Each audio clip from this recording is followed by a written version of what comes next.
Good morning, friends. Welcome to the point.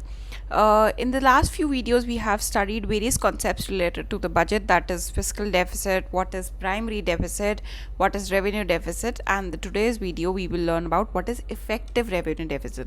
So in order to learn what is effective revenue deficit, we need to be really clear about what is revenue deficit.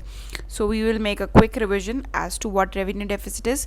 So revenue deficit is what? It is excess of revenue expenditure over revenue receipts. So how do we calculate it? Revenue expenditure minus revenue receipts is equal to revenue deficit. Now if expenditure is in excess of revenue receipts, it comes the deficit, and in the other cases, if receipts are in excess of expenditure, then the situation is of surplus. But for now we need to know as to what revenue deficit is. It is the excess of revenue expenditure over revenue receipts. Now what is this effective revenue deficit? So effective revenue deficit is the difference between the revenue deficit and the grants for creation of capital assets. So with this formula, first we calculated what revenue deficit is. So all of you are clear with that. Now once revenue deficit is calculated, what do we deduct from revenue deficit? Grants for creation of capital assets. So we will reduce such grants that creates capital asset. And how do we come to know, or how do we gauge that the grants are for capital asset creation?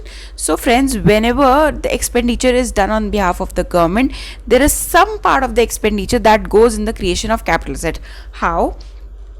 I'll tell you. For an example, if the government allocates some money for running a scheme in a village, okay, now there in order to facilitate, or in order to provide water facility to the laborers working under the scheme, some permanent water structure or some permanent water cooler is installed.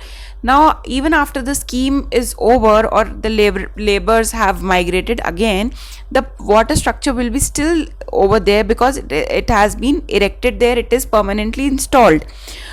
So such assets is counted as capital assets, and the expenditure done on the creation of such capital assets is known as grants for creation of capital assets. Now we have to reduce such grants from the revenue deficit, and the figure that arrives is effective revenue deficit. In other words, effective revenue deficit excludes those revenue expenditures which were done in the form of grants for creation of capital assets. Effective revenue deficit was introduced in the budget of 2011 and 12. Before that it was not in existence. We never used to calculate such a figure. So in 2011-12 it was calculated for the first time. In 2012-13 ERD was introduced as a fiscal parameter. Now this is also considered as a fiscal parameter to gauge the economy's health. On to the next slide. What was the need to introduce this ERD? So revenue expenditure includes those expenditure of the government that does not create any asset. However, there are certain grants given by the union government to the state government that creates asset. For example, I have given you that though the money was given to run the scheme in the village, but out of the money that has been allotted to run the scheme, some money went in creation of some or the other sort of capital structure or a capital asset. Now that amount that was used to create such asset is reduced from the figure of revenue deficit, and the amount or the figure that comes is effective revenue deficit. And the same example is explained here also. In the last slide we will discuss or see as to what percentage of GDP is constituted by ERD.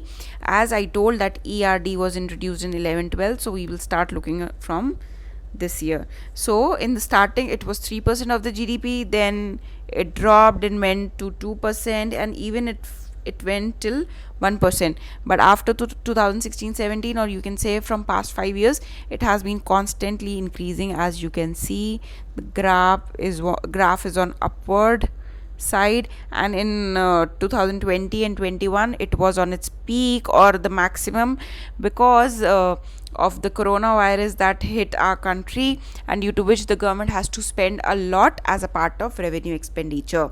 So friends, I hope it is clear as to what the effective revenue deficit is. In order to gauge more or get more clarity over the revenue deficit, there is a separate video which I have recorded. You can please refer to that if you have any confusion relating to revenue deficit, and then can later watch this video of effective revenue deficit. So friends, this is all for the today's video. Stay home and stay fit. Thank you so much for your patience listening.